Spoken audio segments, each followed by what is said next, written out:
नमस्कार। विज्ञान, प्रौद्योगिकी, आविष्कार और नवाचार की खबरों के कार्यक्रम ज्ञान विज्ञान में आपका स्वागत है। मैं हूं स्मृति रस्तोगी। आज के अंक में हम बात करेंगे राष्ट्रीय विज्ञान केंद्र दिल्ली में आयोजित इनोवेशन फेस्टिवल 2022 की।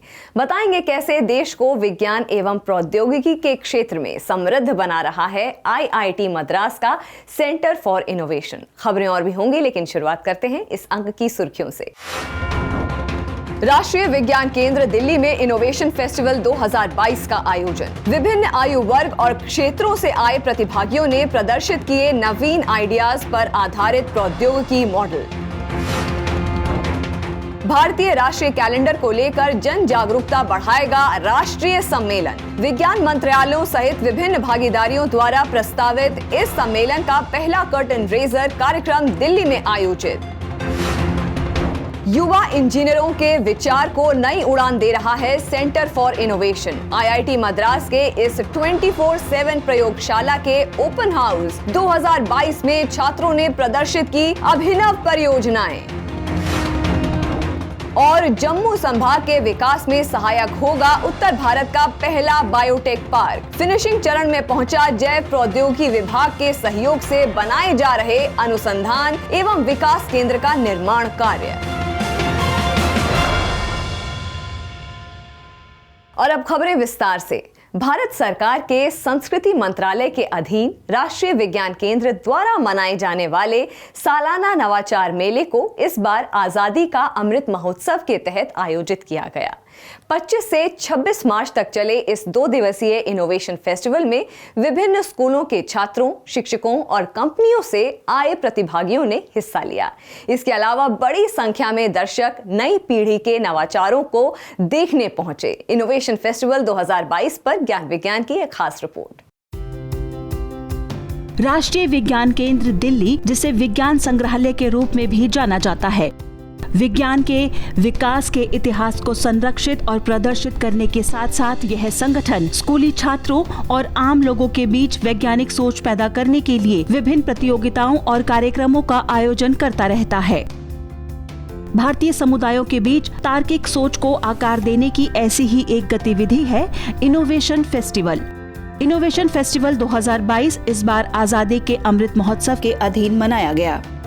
25 और 26 मार्च 2022 को आयोजित हुए इस 2 दिवसीय नवाचार महोत्सव का उद्देश्य विज्ञान के लिए जुनून और योग्यता को बढ़ावा देना, अभिनव प्रौद्योगिकी और नव प्रवर्तकों को एक अनूठा मंच प्रदान करना था।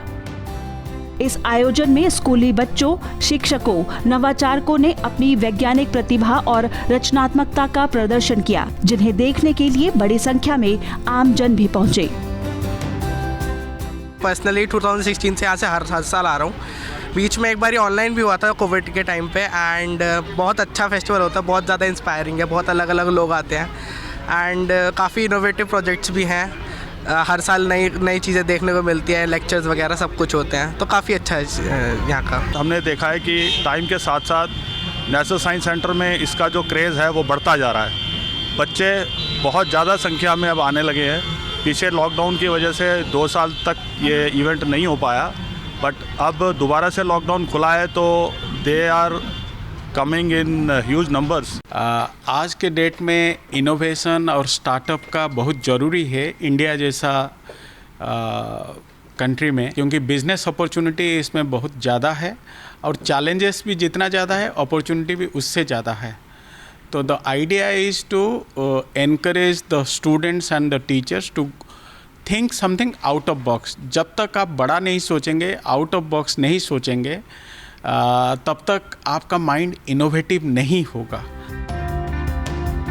यह महोत्सव सभी उम्र के विज्ञान प्रेमियों, विचारकों, शोधकर्ताओं के आविष्कार और रचनात्मकता का एक उत्सव था, जहां आम जनजीवन की जरूरतों से लेकर देश की मौजूदा और भविष्य की चुनौतियों का समाधान देने वाली परियोजनाएं प्रदर्शित की गई।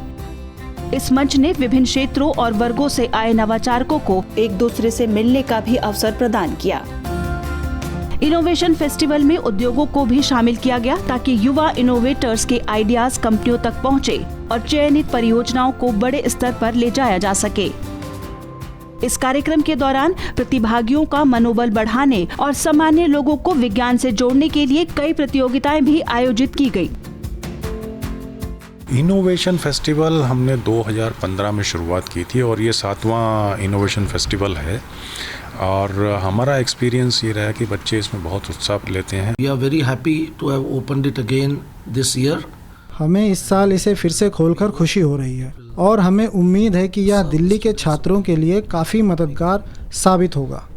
इस इनोवेशन फेस्टिवल का मुख्य कारण यह है कि इंसान में कुछ नया करने की ललक होती है। Have an urge to innovate.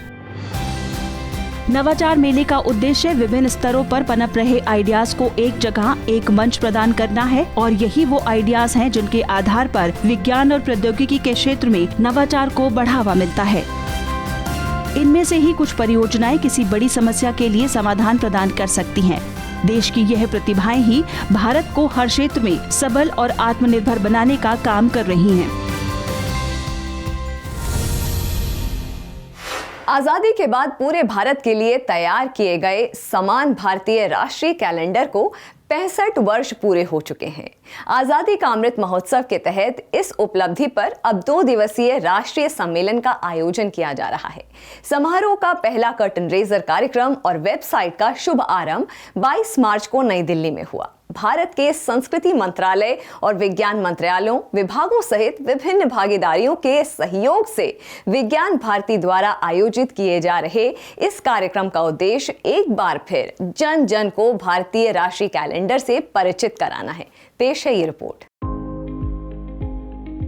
भारतीय राष्ट्रीय कैलेंडर की बात करें तो 22 मार्च से पंचांग का नया साल चैत्र माह के साथ शुरू हो गया। इसी के साथ भारतीय राष्ट्रीय कैलेंडर को अपनाए जाने के 65 वर्ष भी पूरे हो गए।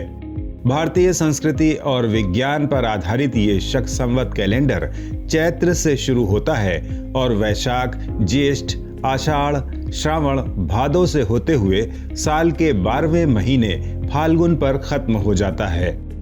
लेकिन खास धार्मिक और सामाजिक मौकों को छोड़ दें तो बहुत कम लोग इस कैलेंडर की पूरी जानकारी और महत्व को जानते होंगे।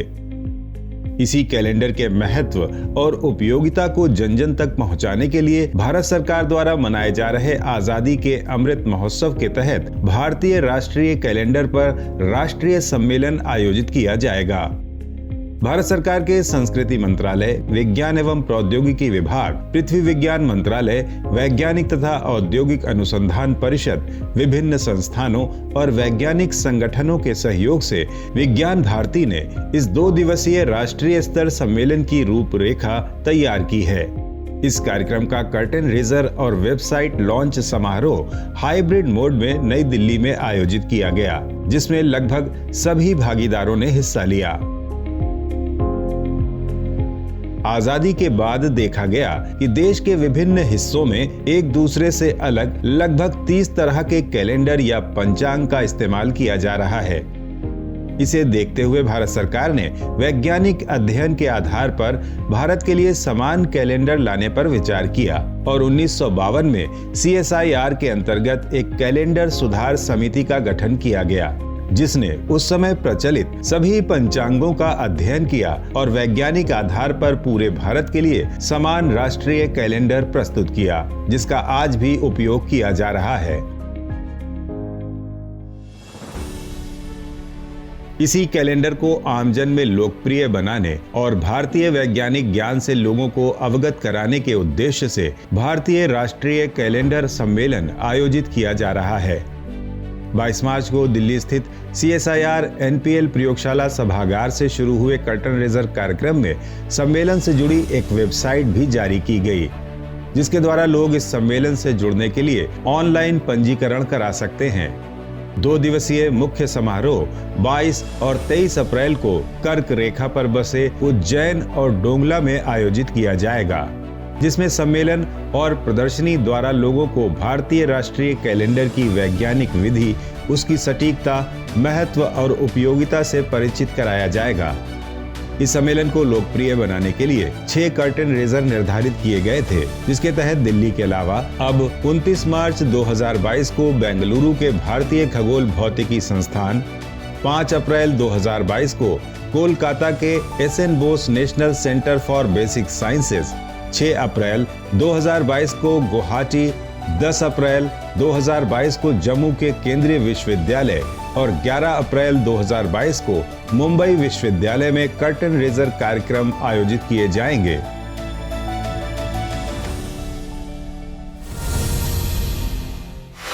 भारतीय प्रौद्योगिकी संस्थान देश के प्रमुख विज्ञान और प्रौद्योगिकी शिक्षण संस्थान हैं जो इंजीनियरिंग के क्षेत्र में कुशल मानव संसाधन उपलब्ध कराते रहे हैं।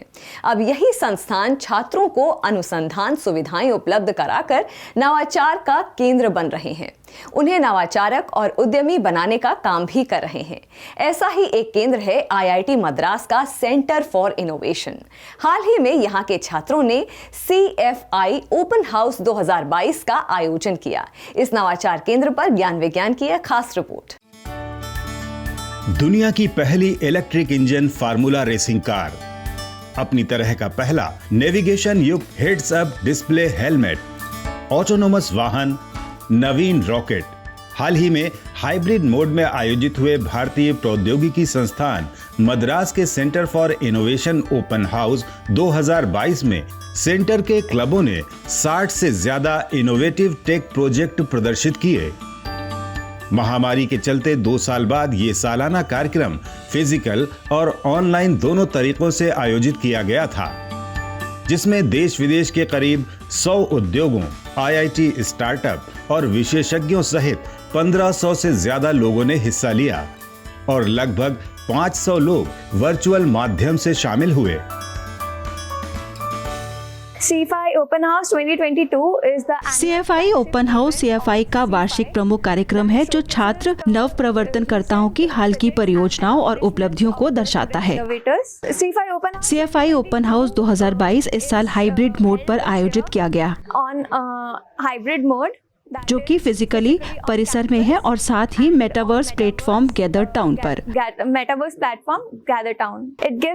साल भर के प्रयासों को पूरा होते देखना हमें बहुत उत्साह और खुशी प्रदान कर रहा है। IIT मद्रास का सेंटर फॉर इनोवेशन भारत की सबसे बड़ी 24 घंटे 7 दिन चलने वाली नवाचार प्रयोगशाला है, जिसका संचालन खुद विद्यार्थी करते हैं। यह संस्थान के छात्रों के लिए इंजीनियरिंग के ज्ञान का अभिनव प्रयोग करने और अपने आइडियाज को साकार करने का अनोखा मंच है। इस प्रयोगशाला में 13 क्लब, 4 प्रतियोगिता टीमें और 700 से ज्यादा सदस्य हैं। यहाँ के छात्र हाइपरलूप वाहन जैसी भविष्य की परिवहन प्रणाली पर चल रहे प्रयोगों में विश्व स्तरीय प्रतियोगिताओं में शामिल हो चुके हैं। सेंटर फॉर इनोवेशन विद्यार्थियों को नई प्रौद्योगिकियों के विकास में रचनात्मक कार्य करने के लिए प्रेरित करता है। Center for Innovation is a unique 24x7 student. Centre for innovation एक अद्वितीय 7 दिन 24 घंटे चलने वाला और छात्रों द्वारा चलाया जाने वाला इनोवेशन लैब है। यह हमें IIT मद्रास के छात्रों को एक साथ आने और हमारे फैकल्टी और वरिष्ठ छात्रों के समर्थन की मदद से अपने विचारों को साकार करने के लिए बहुत बढ़िया कार्यस्थल प्रदान करता है। For the students of IIT Madras. CFI IIT Madras के छात्रों के लिए एक बहुमूल्य निधि है। विभिन्न छात्र टीमों ने पिछले कुछ वर्षों में विभिन्न राष्ट्रीय और अंतर्राष्ट्रीय प्रतियोगिताओं में भाग लिया है और पुरस्कार जीतकर आए हैं। कई स्टार्टअप भी IIT मद्रास में आए हैं, जिनमें हाइपरवर्ज, ईथर एनर्जी, त्वस्ता आदि शामिल हैं। सेंटर फॉर इनोवेशन हर क्षेत्र की मौजूदा और भविष्य की चुनौतियों को देखते हुए उद्योगों के अनुरूप काम कर रहा है। इस साल के ओपन हाउस में ये सभी दृष्टिकोण देखने को मिले। CFI ने बाढ़ प्रबंधन को लेकर चेन्नई वाटर लॉगिंग नाम से एक प्लेटफॉर्म विकसित किया है, जो सटीक और त्वरित डेटा उपलब्ध कराने में मददगार होगा। इसी तरह ऑटोनोमस इलेक्ट्रिक गोल्फ कार्ट है, जो भविष्य में ड्राइवर रहित वाहनों का मार्ग प्रशस्त कर सकती है। सेंटर की रॉकेटरी टीम अभ्युदय अपने पहले ही प्रयास में स्पेस पोर्ट अमेरिका कप के फाइनल के लिए सफलतापूर्वक क्वालिफाई हो गई है। सेंटर के विद्यार्थियों ने पहली बार फार्मूला रेसिंग कार में कंबंशन इंजन की जगह इलेक्ट्रिक इंजन का उपयोग किया, जो इस क्षेत्र में एक नया बदलाव ला देगी। सेंटर के इलेक्ट्रॉनिक्स और प्रोडक्ट डिजाइन क्लब ने हेड्स अप डिस्प्ले हेलमेट विकसित किया है, जिसमें नेविगेशन एप्लीकेशन को जोड़ा गया है। ये हेलमेट डिलीवरी करने वाले लोगों को नेविगेशन में सहायता कर सड़क पर उनका पूरा ध्यान केंद्रित रखने में सक्षम बनाएगा। ऐसे कई सफल प्रोजेक्ट हैं जिन्हें सेंटर फॉर इनोवेशन में विकसित किया गया है।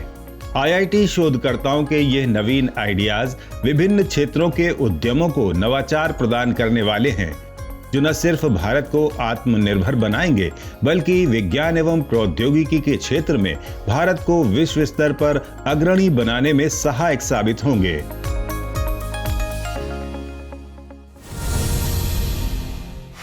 कोरोना महामारी की अड़चनों के बाद जम्मू संभाग के कठुआ में बन रहा उत्तर भारत का पहला बायोटेक पार्क अब फिनिशिंग चरण में पहुंच चुका है। जल्द ही इस केंद्र में वैज्ञानिक अनुसंधान भी कर सकेंगे। केंद्रीय विज्ञान एवं प्रौद्योगिकी और पृथ्वी विज्ञान मंत्री डॉक्टर जितेंद्र सिंह की कोशिशों से भारत सरकार के जैव प्रौद्योगिकी विभाग के सहयोग से बनाया जा रहा ये इंडस्ट्रियल बायोटेक पार्क उत्तर भारत के किसानों के लिए एक वरदान साबित होगा। बायोटेक पार्क पर ज्ञान विज्ञान की एक खास रिपोर्ट। जम्मू संभाग में कठुआ घाटी फेज 3 में बन रहे इंडस्ट्रियल बायोटेक पार्क का निर्माण अब अंतिम चरण में पहुंच चुका है। भवन में फिनिशिंग का काम तेजी से किया जा रहा है। कृषि को लाभ का कारोबार बनाने और किसानों के द्वारा सामाजिक आर्थिक विकास को बल देने के भारत सरकार के अभियान के तहत बायोटेक पार्कों की शुरुआत की गई थी।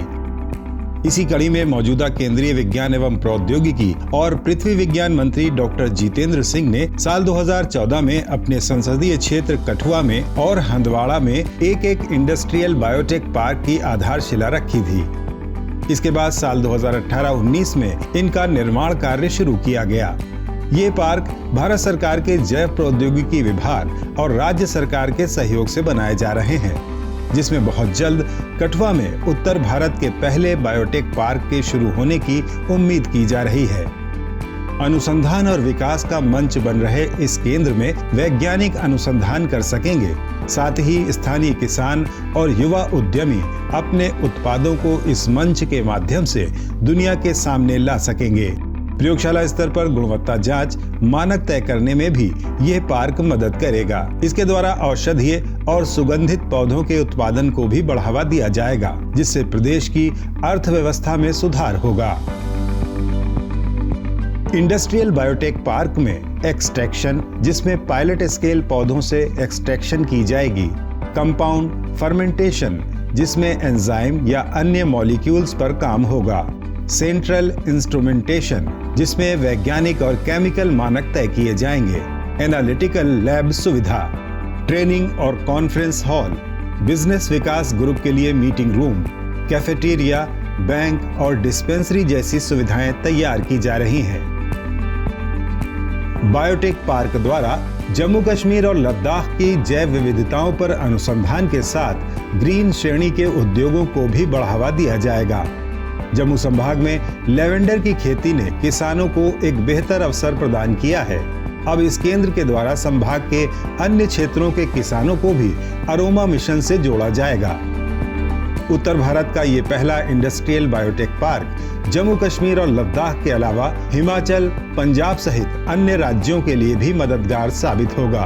कोरोना काल की बाधाओं के बाद केंद्रीय मंत्री डॉक्टर जितेंद्र सिंह की कोशिशों से एक बार फिर इस बायोटेक पार्क के निर्माण कार्य ने गति पकड़ ली है और बहुत जल्द इस बहुउपयोगी वैज्ञानिक केंद्र का उद्घाटन कर दिया जाएगा।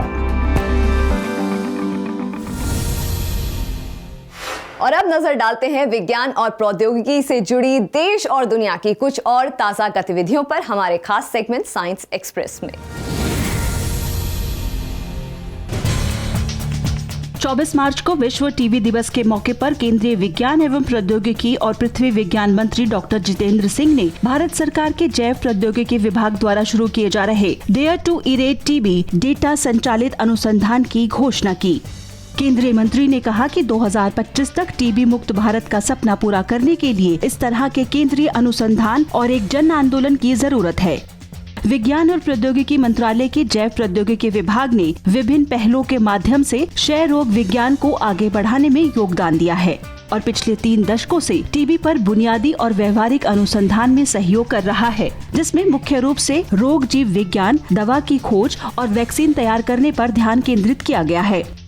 डेयर टू इरेड टीबी डीबीटी का प्रमुख टीबी कार्यक्रम होगा, जिसमें Indian tuberculosis genomic surveillance consortium, Indian TB knowledge hub webinar श्रृंखला और टीबी के खिलाफ होस्ट डायरेक्टेड थेरेपीज और एक्स्ट्रा पल्मोनरी टीबी का इलाज करने के लिए साक्ष्य आधारित विधि विकसित करने जैसी प्रमुख पहल शामिल है।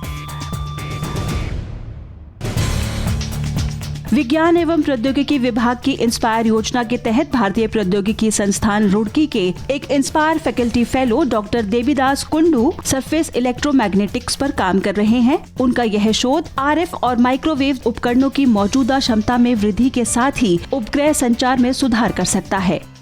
अपनी परियोजना में उन्होंने 2 अवशोषक डिजाइन तैयार किए हैं, जो निगरानी करने वाले रडार से छिपने की तरकीब प्रदान कर सकते हैं, जबकि दूसरा शोध सुरक्षित संचार में भी मदद कर सकता है। डॉक्टर कुंडू एक ब्रॉडबैंड रेखिक रूप से ध्रुवीकृत परावर्तक एंटीना भी विकसित कर रहे हैं, जिससे काफी फायदा मिल सकता है।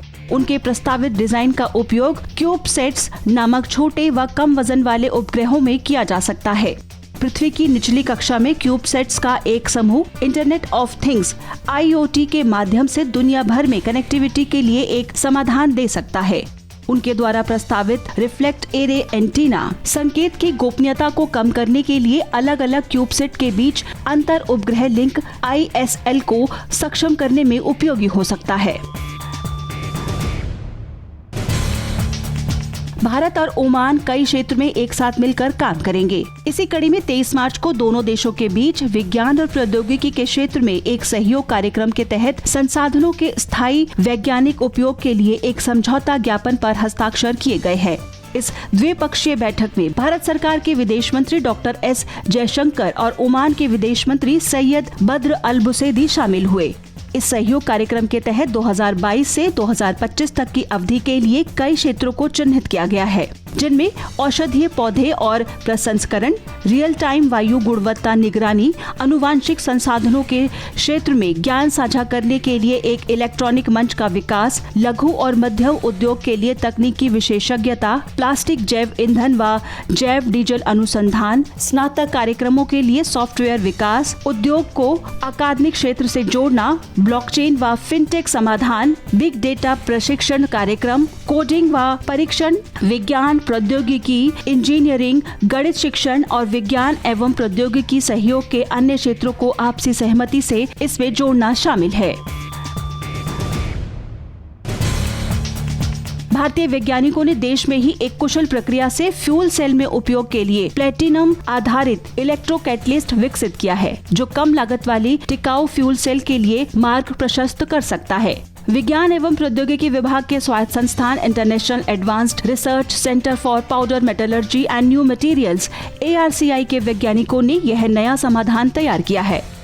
हरित ऊर्जा के क्षेत्र में उपकरणों का निर्माण करने के लिए आयातित कल पुर्जे उसका खर्च बढ़ा देते हैं। खासकर से फ्यूल सेल की लागत को कम करने और उसे टिकाऊ बनाने में उपयोगी प्लेटिनम आधारित इलेक्ट्रोकैटलिस्ट, जिसे निर्माण की उपयुक्त स्वदेशी प्रौद्योगिकियों की कमी की वजह से आयात किया जाता है। अब भारतीय शोधकर्ताओं द्वारा विकसित इस कुशल तकनीक से स्वदेशी प्लेटिनम आधारित इलेक्ट्रोकैटलिस्ट तैयार किए जा सकेंगे, जो फ्यूल सेल स्टैक के प्रदर्शन के जीवन काल को बढ़ाने के साथ उन्हें काफी लागत प्रभावी भी बना सकेंगे। यह अध्ययन international journal of hydrogen energy में प्रकाशित किया गया है और एक पेटेंट दायर किया गया है। आज के हमारे इस अंक में इतना ही। ये कार्यक्रम आपको कैसा लगा, अपने फीडबैक और सुझाव देने के लिए आप हमें ईमेल कर सकते हैं। हमारा ईमेल है indiascience@vigyanprasar.gov.in। आप अपनी राय हमें डाक के द्वारा भी भेज सकते हैं। हमारा पता है विज्ञान प्रसार A50 सेक्टर 62 नोएडा 201309 उत्तर प्रदेश। विज्ञान, प्रौद्योगिकी, आविष्कार और नवाचार से जुड़ी ताज़ा जानकारियों के साथ अगले हफ्ते इसी वक्त इसी चैनल पर एक बार फिर होंगे हाजिर। तो बने रहिए हमारे साथ वैज्ञानिक सोच के साथ। नमस्कार।